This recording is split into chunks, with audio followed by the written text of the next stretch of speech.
Were you once a fan of the Dexter TV show and you're still burned by how crappy the ending was? But then over time, you forgot about how bad it was. And then you see this new other show called Dexter New Blood. And you think to yourself, well, you know, it's been like, whatever, 18 years since the last show. Maybe this will be good. And so you check it out. But unfortunately, that show sucks! I mean, it's probably still had good bits in it, but overall, it did not really work. And it had a very finalistic ending, so you're like, okay, well I guess that's how the Dexter thing ends. And then you see this show called Dexter Original Sin, which is about the young Dexter before he was Dexter, and you probably didn't even bother with that one. And now, you see another new show, which is a continuation of Dexter New Blood, and you're like, if you watch Dexter New Blood, you're like, how can they continue it? I won't spoil it, but obviously, oh fuck it, I'll spoil it, he died.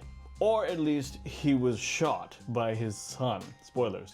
So I'm here to tell you that if you're wondering about whether you should waste your time or spend your time watching Dexter Resurrection after that last disappointment, the answer is, yeah, you should.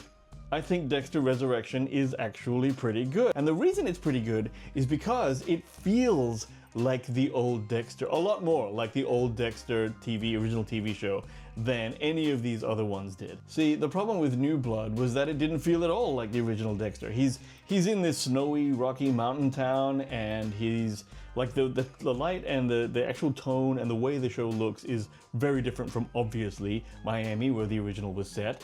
But that's not the only thing.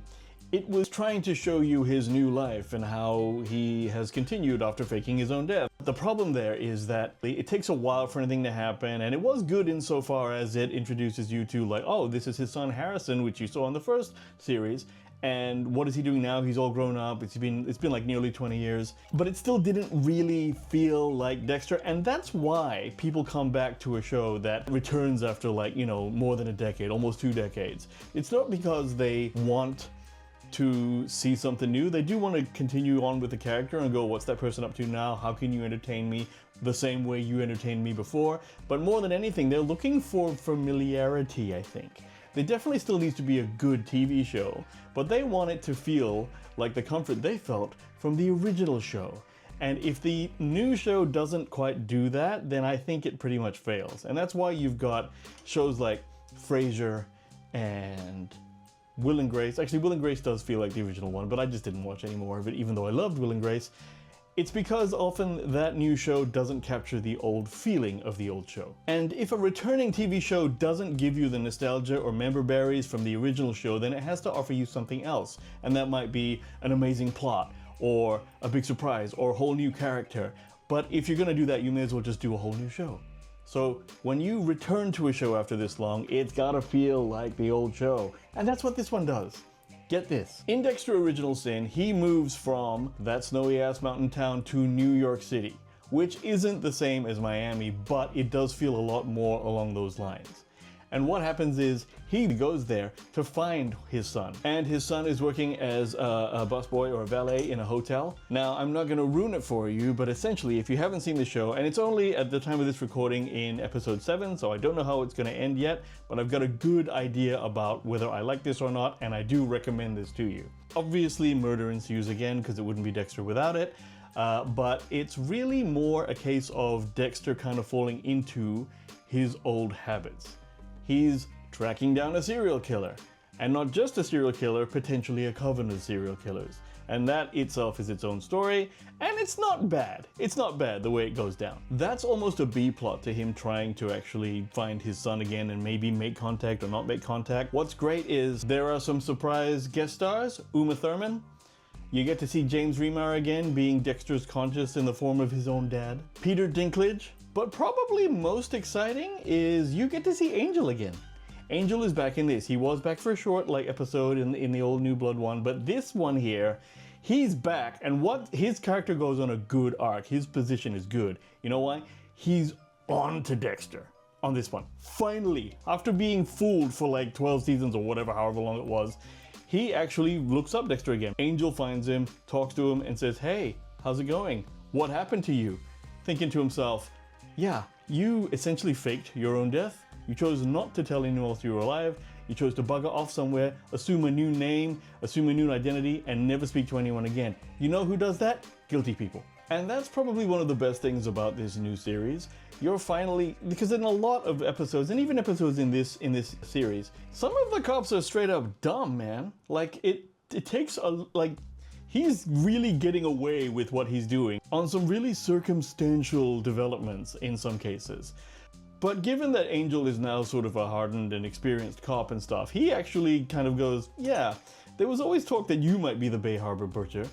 And given that everyone else died and you're still here, and I'm maybe hearing about new murders that might be yours, maybe you're the Bay Harbor butcher, and he's on his trail. That brings things, that brings some closure here, because, you know, Dokes, LaGuerta, Deb, all bought the farm, and Dexter's the only one alive, and he was supposed to be dead. This is very suspicious.